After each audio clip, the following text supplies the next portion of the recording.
At 11 years old, Gabrielle Chanel sat by her mother's side and watched her die. The next thing she knew, her father was dropping her off at a convent. He said he would come back to get her, but she actually never saw him again. After 5 months of living in the convent, one of the girls smuggled romance novels into the convent. Gabrielle got her hands on them and she started to devour them entirely. All of them had the same theme. A girl from poverty is rescued by someone who is wealthy and completely changes her life. This really was the start of manifestation for her, because when she was 18 years old, she was sent to a boarding school. Her trade was to become a seamstress. Because she was a seamstress, she started to get exposed to theater, to costumes. She really became enthralled with the fact that people could transform their identity by just transforming what it is that they wore. That initially sparked interest in her becoming an actress, but she quickly realized that she just didn't have the talent that a lot of the other people had. Gabrielle Chanel decided on a new dream. She would become a courtesan.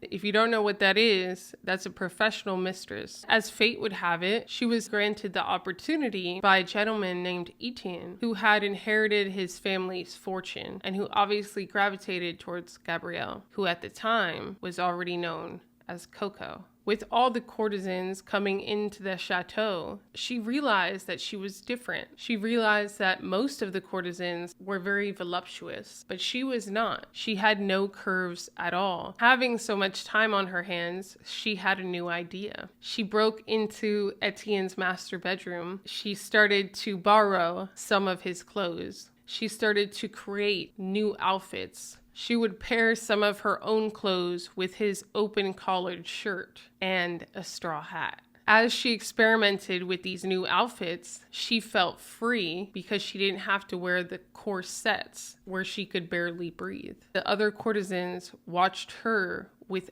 envy because they wanted to feel free too. All it took was just a couple of weeks for other courtesans to start to secretly sneak into her room. They started to ask her where they could buy hats like the one that she was wearing and where they could buy outfits like the ones that she was wearing. Etienne, seeing the demand increase, offered her his apartment in Paris so that she could make more product there and so that she could sell it. She accepted his offer. It wasn't too long before all the aristocrats and wealthy people in Paris began to come to her studio to ask her for the straw hats and for outfits. As her popularity grew in the city, she met someone named Capel. He gave her one suggestion that brought her to the next level. He suggested that she open a second studio in a seaside town called Deauville, where all of the wealthiest and most influential people would go to spend their summers. Chanel did, and she made her debut by walking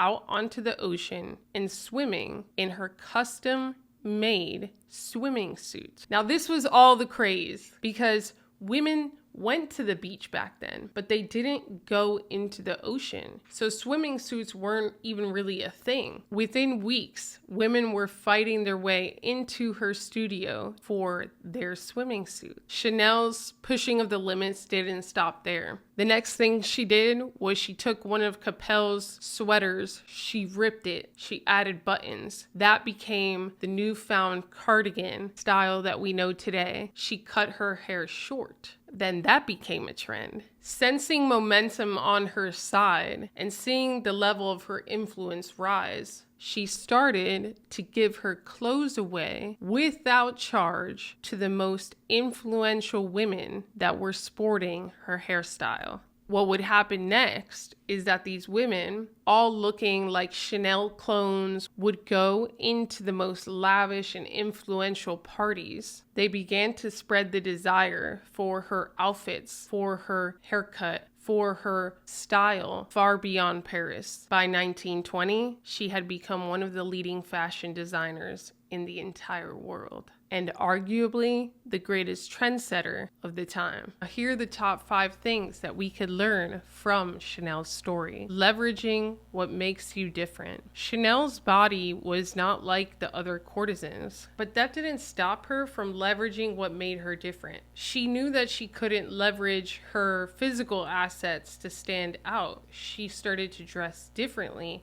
in order to get attention. The power of attention. In a world where everyone looks the same and acts the same and are just trying to fit in with each other, Chanel dared to be different. She started to combine things that were right in front of her, men's clothes and women's clothes, and mix them together. By doing this, she started to understand the true power of attention, the power of having courage to stand out. Chanel listened to her customers. Chanel used the feedback that she would get from her outfits and her hats, from the courtesans and all of the ladies that she served, and she would make new styles and improve her outfits based on their feedback. This willingness to listen to the women that she served and to give them what they wanted was critical to her success. Strategic partnerships. Chanel's relationship with Etienne and with Capel, who were both very wealthy and influential, allowed her to create her first studios and position her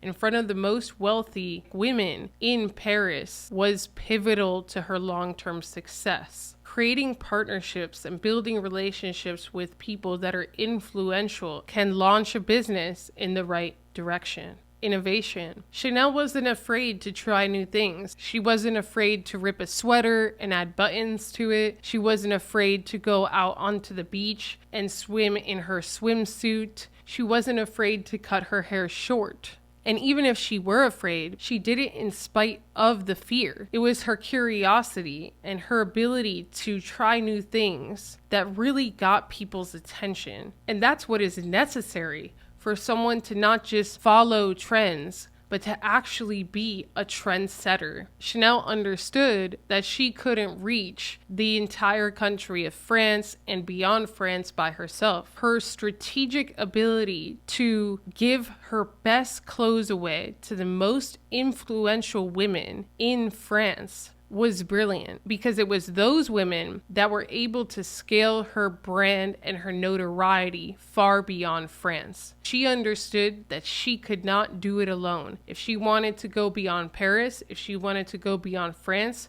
she would need a team. Now, I'd love to learn from you. What lesson did I miss that you caught in this story? Put it in the comments.